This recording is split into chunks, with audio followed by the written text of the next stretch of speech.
जाइए। शिवांग अब भी कुछ नहीं बोल रहा था। कुछ देर बाद पंडित जी की आवाज़ आई। पंडित जी बोले, हवन संपन्न हुआ।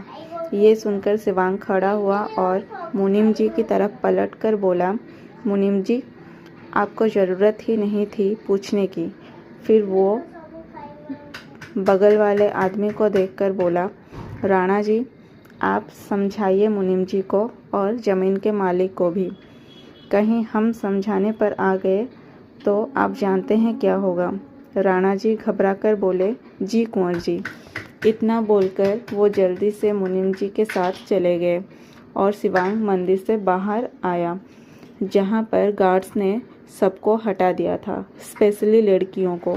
कोई भी लड़की शिवांग को नहीं देख सकती थी, लेकिन जिसने भी देखा था वो दीवानी थी शिवांग की। शिवांग जल्दी से आया तो एक गार्ड ने आगे बढ़कर शिवांग को उसके कपड़े दे दिए। शिवांग अपने कार में कपड़े बदलते हुए ऑफिस चला गया। शिवांग अपना काम कर रहा था कि तभी उसका मैनेजर आया और शिवांग के सामने सर झुका के बोला, आपने जिस प्रोजेक्ट के लिए ज़मीन देखने को कहा था मैंने देख लिया है, लेकिन आप चुन लीजिए। इतना बोलकर उसने शिवांग के सामने एक फाइल रख दी। शिवांग फाइल में ज़मीन देखते हुए बोला, हमें ये ज़मीन पसंद आई है और ये प्रोजेक्ट यहाँ से ही होगा। It's final.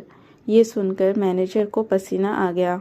वो रुमाल से अपना पसीना पोंछकर बोला, लेकिन सर, ये ज़मीन बनारस में है। ये सुनकर शिवांग के सामने एक धुंधली सी यादें आ गई। बनारस का घाट। शिवांग किसी के पीछे जा रहा था।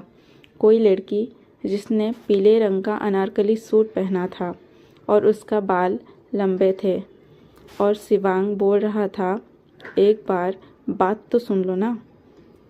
कि तभी अचानक लड़की पलट गई और उसने एक तमाचा खींचकर शिवांग के गाल पर मार दिया। इधर शिवांग ये सोचकर अपने सोच से वापस आया और बोला, ले जाओ इसे, बनारस नहीं जाना है। ये सुनकर मैनेजर जल्दी से फाइल लेकर चला गया। उसके जाने के बाद शिवांग अपनी कुर्सी पर सर रख अपनी आंखें बंद करके बोला, नो, कभी नहीं। हम याद नहीं करेंगे वो पल। आखिर क्यों नहीं जाना चाहता शिवांग बनारस? कौन सी यादें हैं दफन शिवांग के सीने में? क्या करेंगे महिमा जी शिवांग को बनारस भेजने के लिए?